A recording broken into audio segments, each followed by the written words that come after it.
Saliendo de la universidad de la tercera edad, cuando se termina de cerrar esa institución, formamos un grupo aquí de canalizadores y había una canalizadora, Luz Blanco, excelente. Cuando la veo a ella canalizar, es que yo me doy cuenta de qué es lo que me está sucediendo aquí. Pero yo no lo entendía, yo no lo sabía, no tenía idea de cómo yo obtenía la información. Y al darme cuenta de que la información está viniendo de otros estratos, comienzo a investigar. Marta, ¿qué es canalizar? Canalizar es contactar un ser de otros niveles de frecuencia, de otras realidades, y desde esas realidades interactuar telepáticamente con él. Eso es canalizar. Ah, ok. Entonces, ¿cuándo fue en sí tu primer contacto? Analizando después, yo tendría ¿Qué le 6 o dijeron? 7 años. Yo era muy pequeña. Entonces yo hacía tareas acompañada de alguien que me iba corrigiendo, pero para mí ese alguien era normal. Era un ser al que yo veía como te puedo estar viendo aquí ahora. Tengo entendido que fue en Maracay, leí algo. En Maracay tuve una experiencia bien interesante. Fui a dar una conferencia y la persona que me invita a dar la conferencia me dice: en el salón faltan unas plantas, ¿me acompañan a buscarlos? Sí. Ella se dedica a buscar sus plantas y yo me meto en otra parte del jardín, y cuando volteo veo un ser que está como llegando, con una posición como de aterrizaje, por así, no en el piso, Sí, porque okay. estaba en otro espacio, estaba como llegando, Okay. como asentándose en el piso. Okay. Y yo voy a llamar a mi amiga y la emoción fue mucha. Después aprendí que eso no se podía hacer y el ser se fue. Okay. Luego de ese encuentro, podríamos decir que cercano, Así es. ¿qué cambio ocurrió en tu vida? Ya yo venía muy pocos, Miguel, porque ya yo venía con esas inquietudes, buscando, averiguando, en contacto permanente con ellos. Me acostumbré a que cuando no sabía algo lo preguntaba. Aparte de que me acostumbré a eso, sabía que yo podía obtener una respuesta, te diría que adecuada a lo que yo necesitaba saber. Y me acostumbré.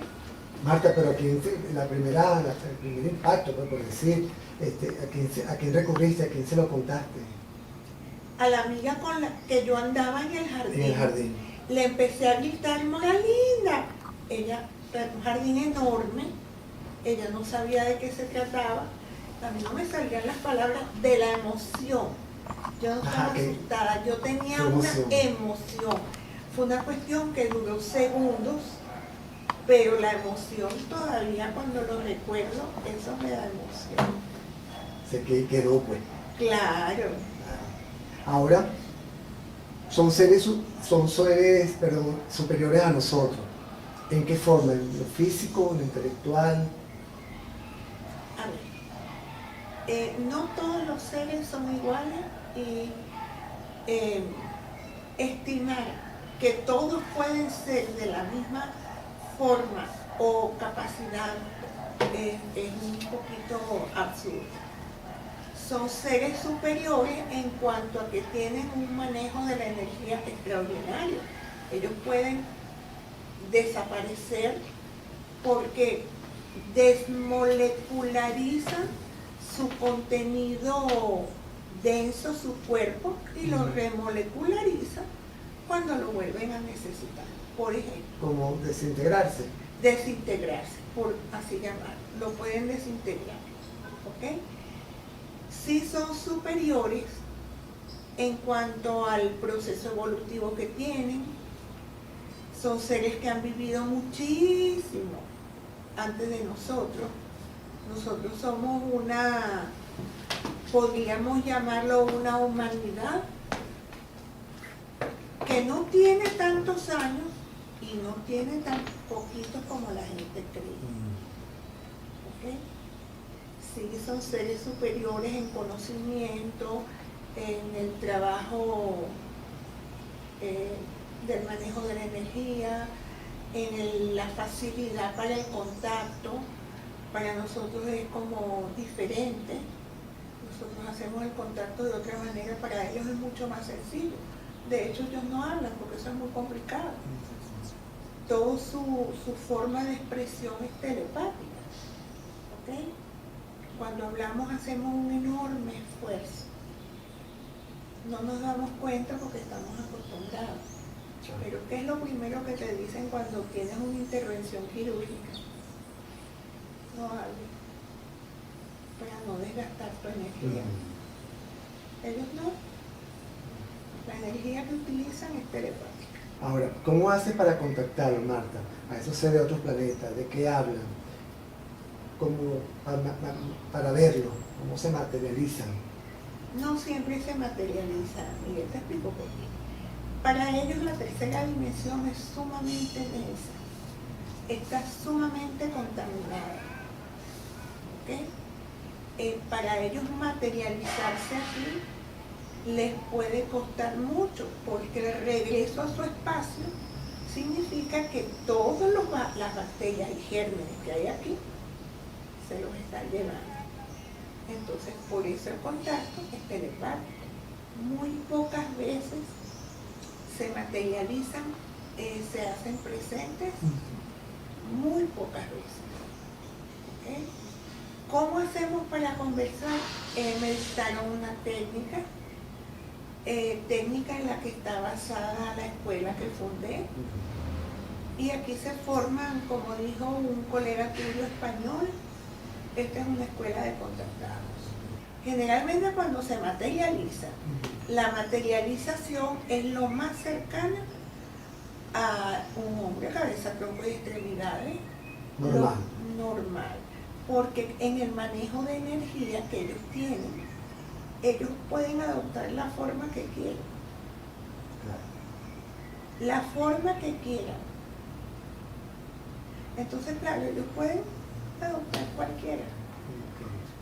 Las naves son objetos y muy bien identificados ambas. El objeto volador no identificado, que es como lo conocemos a nivel internacional, en realidad es un objeto volador identificado. Como lo muestran en las películas, podríamos decir. Sí, cómo no. Los hay redondos, los hay ovalados, los hay como un tabaco. Los hay como un tabaco, exactamente igual a un tabaco grande, ¿ok? Totalmente cerrado. Sin embargo, si ves con detenimiento, tienen pequeñas ventanas que a nuestros ojos son como unos punticos. Entonces no los vemos. Eso que te hace, la magnitud por lo menos de un platillo, si se puede decir ese nombre, ¿no? Platillo Hay volador. muchos, sí. Son tan inmensos como uno los ha visto en películas. Porque lo único... Fíjate, Miguel, hay grandes y hay pequeñitas que son las naves de inspección. Las naves de inspección solamente llevan a 2 personas, los que las manejan y otra persona. A veces llevan a 3 personas, pero son navecitas de inspección. Por eso te digo que hay muchas, ¿ok? Pero también ellos se trasladan. Y el tiempo. Muy distinto al nuestro, Tiempo porque universal. ellos se manejan en un tiempo por encima de la velocidad de la luz. ¿Ok? Y por encima de la velocidad de la luz es algo que en 3D, aquí la ciencia, si bien la conoce, no la admite. ¿Ok? Ello es pesar y nervios. Pero Marta, pero se puede ver, por lo menos, aparece más que todo en el día, en la noche, o yo vengo caminando y de repente puedo ver un objeto, o van exclusivamente al lugar con la persona. No, Miguel, no funciona de esa manera. Okay. Fíjate que yo estoy parada un día en un semáforo en Maripérez, esperando que cambie el semáforo para venir hacia acá. Y estoy esperando el semáforo cuando veo una navecita entrando en el Ávila. El Ávila. Sí.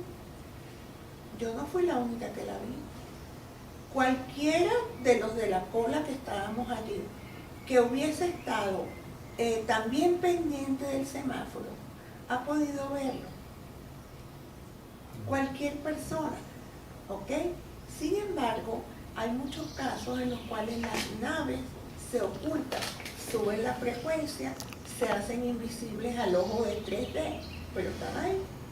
Y es muy frecuente que si se pudiera ver, tuviéramos la oportunidad de verlo a cada momento, si no quisiéramos. No están a cada momento. En este momento, en Venezuela hay una cierta afluencia, quizás un poco más de lo habitual,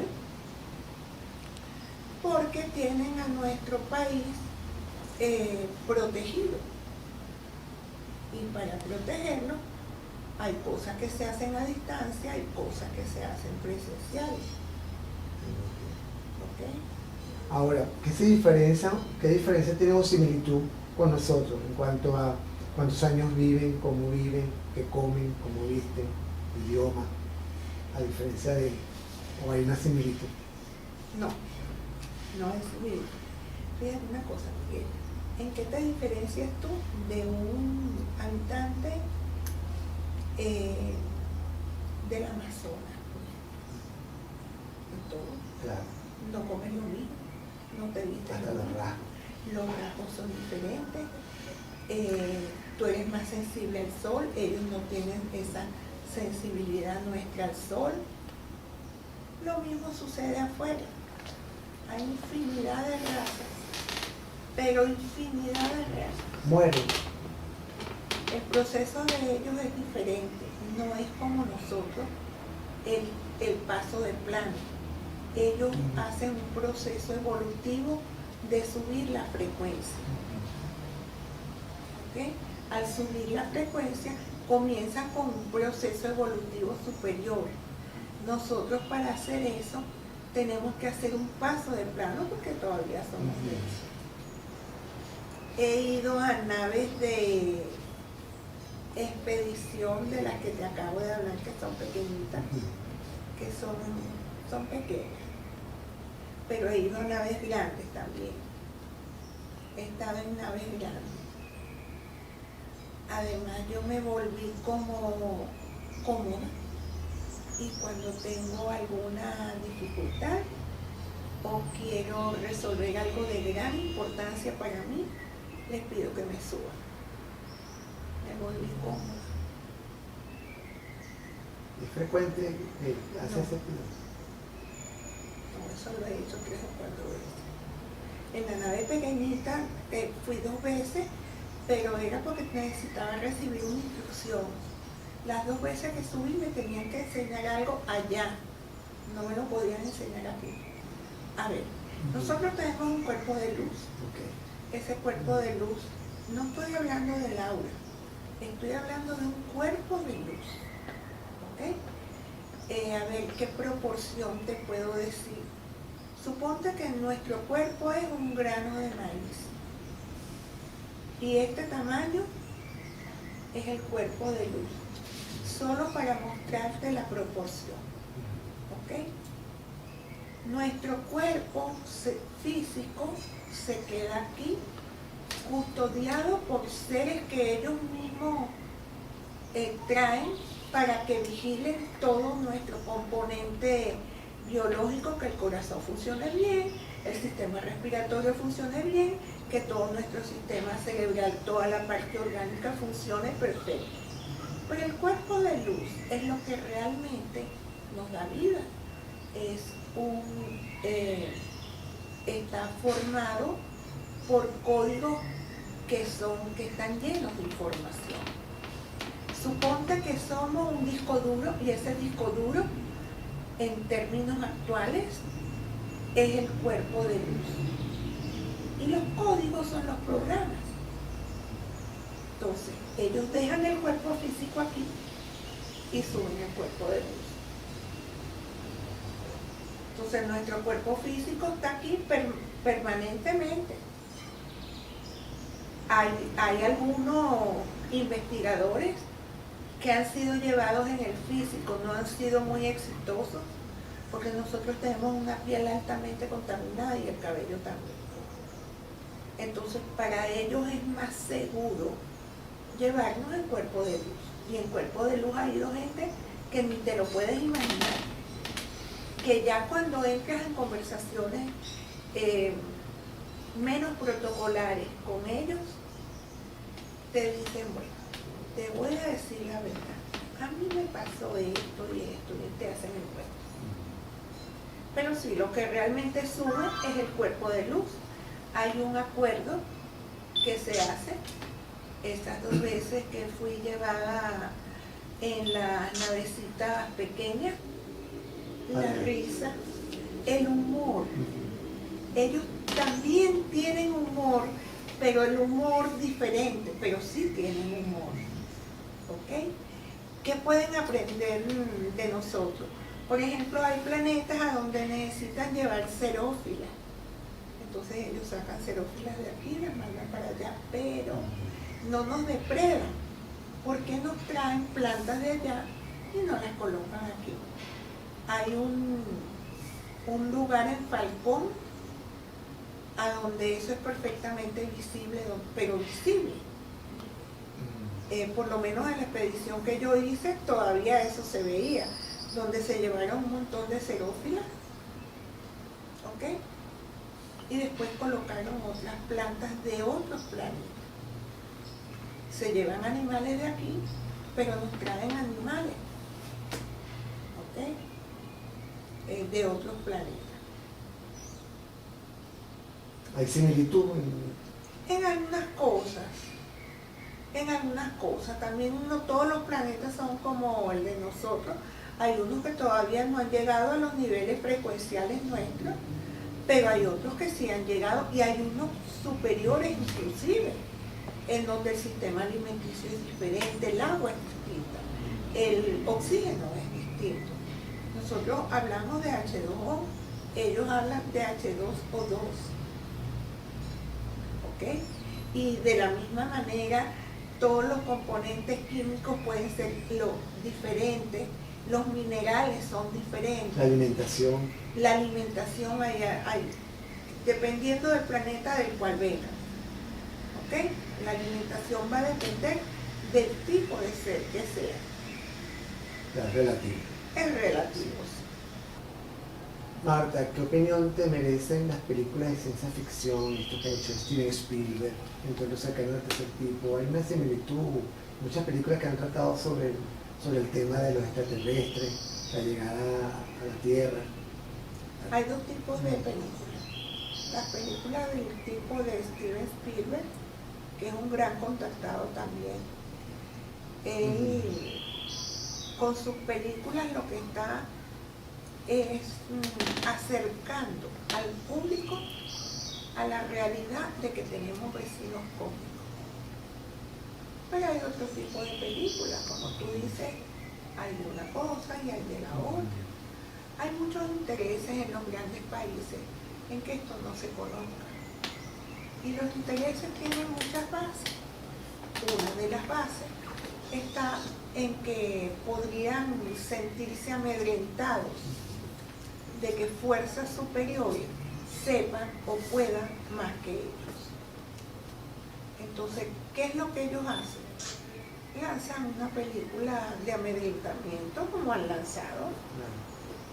Y bueno, hay de todo, Miguel. No podemos decir que hay una sola. Sí. Hay de todo. Sí.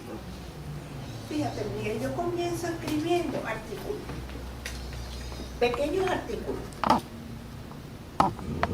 Y una amiga en una oportunidad me dice, pero ¿por qué no hacemos un libro sobre el tema extraterrestre? Porque en la editorial que yo estoy no tienen nada sobre eso. Vamos a ofrecérselos y tal. Y yo no sabía por dónde comenzar. Este es el primero. Este es el primero. Sí, esta es otra edición.